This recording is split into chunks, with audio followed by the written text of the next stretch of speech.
கர்த்தருடைய பரிசுத்தமுள்ள நாமத்திற்கு ஸ்தோத்திரம். இந்த நாளின் கர்த்தருடைய வார்த்தையாக பிரசங்கி 8வது அதிகாரம் 12ஆம் வசனத்தினுடைய பின்பகுதி. தேவனுக்கு அஞ்சி அவருக்கு முன்பாக பயந்திருக்கிறவர்களே நன்றாய் இருப்பார்கள் என்று அறிந்திருக்கிறேன்.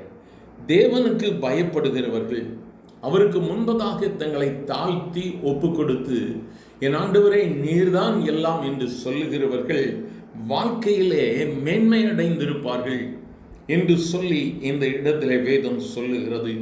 தன்னுடைய வாழ்வின் அனுபவத்தை வைத்து பிரசங்கி சொல்லுகிறார். கர்த்தருக்கு பயந்தவர்கள் வாழ்வில் மேன்மை அடைகிறார்கள். இந்த நாளிலும் இந்த வார்த்தைகளை கேட்கிற எனக்கு மிகவும் அருமையான தேவ பிள்ளையே, நீ ஒருவேளை பலவிதமான காரியங்களில் இன்னும் உன்னுடைய வாழ்வில் நீ நொந்து போயிருக்கலாம். கர்த்தருக்கு பயந்திருக்கிறேன், ஆனாலும் என் வாழ்வில் நிம்மதியான வாழ்க்கை இல்லையே. நான் கர்த்தருக்கு பயந்து எல்லாவற்றிலும் நடக்க முயற்சிக்கிறேன், ஆனாலும் என்னுடைய வாழ்க்கையில ஏன் கஷ்டங்கள் என்று சொல்லி ஒருவேளை பலவிதமான கேள்விக்குறியோடு இந்த வார்த்தைகளை நீங்கள் கேட்டுக்கொண்டிருப்பீர்கள். ஆனால் இந்த காலைவேளையில் இயேசு உங்களுக்காகத்தான் சொல்லுகிறார், பயப்படாதே, நான் உன்னை உருவாக்கி கொண்டிருக்கிறேன், உன்னை நான் மேன்மையின் ஸ்தானத்திலே கொண்டு செல்வேன். I surely know that it will be well with thee who fear God, which fear before him. அவருக்கு முன்பதாக பயப்படுகிறவர்களுக்கு கர்த்தர் ஒரு மேன்மையை வைத்திருக்கிறார். அவருக்கு முன்பதாக பயப்படுகிறவர்களை அவர் கைவிட்டதாக சரித்திரம் இல்லை. எகிப்திலே இஸ்ரவேல் ஜனங்கள் பாடுகளை படுகிறார்கள்.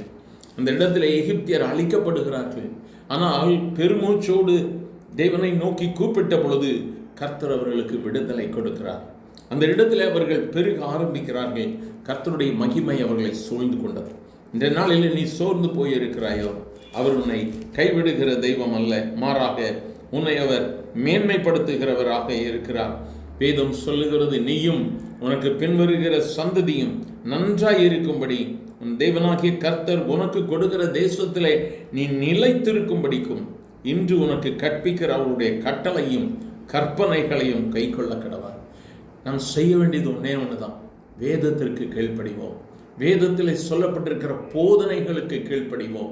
இயேசு கிறிஸ்து நமக்காக போதித்து சொல்லப்பட்டிருக்கிற நற்செய்தியிலே சொல்லப்பட்டிருக்கிற காரியங்கள் முதல் நிருபங்கள் எல்லாவற்றிற்கும் நாம் ஆண்டவருக்கு முன்பதாக பயப்படுவோம். பழைய ஏற்பாட்டை நாம் இன்னும் அதிகமாக தியானிப்போம். கர்த்தர் நம்மோடு கூட இடைப்பட்டு கொண்டிருக்கிறார். அவர் உன்னை வெட்கப்படுத்துகிற தெய்வம் அல்ல, அவர் உன்னை மேன்மைப்படுத்துவார். சோர்ந்து போனாயோ, இந்த நாளிலும் பலப்படு. கர்த்தர் உன்னை ஆசீர்வதித்து உன் மூலமாய் அநேக சந்ததிகளை ஆசீர்வதிக்கும்படியாக கிருபை செய்வார். எங்கள் அன்பின் ஆண்டவரே, ஆசீர்வதிக்கப்பட்ட இந்த நல்ல காலை வேளைக்காக நன்றி அப்பா. நம்முடைய வார்த்தையின் மூலமாய் நம்முடைய பிள்ளைகளை நீ தேற்றுகிற தயவிற்காக ஸ்தோத்திரம். உமக்கு செவி கொடுக்கிறவன் எவனோ அவன் விக்கினமின்றி வாசம் பண்ணி ஆபத்திற்கு பயப்படாமல் இருப்பான்னு சொல்லி வேதம் சொல்லுகிறதே. பயந்து கேட்டுக்கொண்டிருக்கிற நம்முடைய பிள்ளைகளை கர்த்தர் இந்த வேளையிலே ஆண்டவரை தாங்கும்படி ஆட்சேபிக்கிறேன். உற்சாகப்படுத்தும் ஆண்டவரே, சோர்வுகள் போதும் ஆண்டவரே, பலவீனங்களை எடுத்து போடும். என்னென்ன நன்மைகளுக்கு ஜெபிக்கிறார்களோ இந்த நன்மைகளை கர்த்தர் பரத்தில் இருந்தவர்களுக்கு கொடுக்கும்படி ஆட்சேபிக்கிறோம். ஆசீர்வதியும் இயேசுவின் நாமத்தில் பிதாவே, ஆமென்.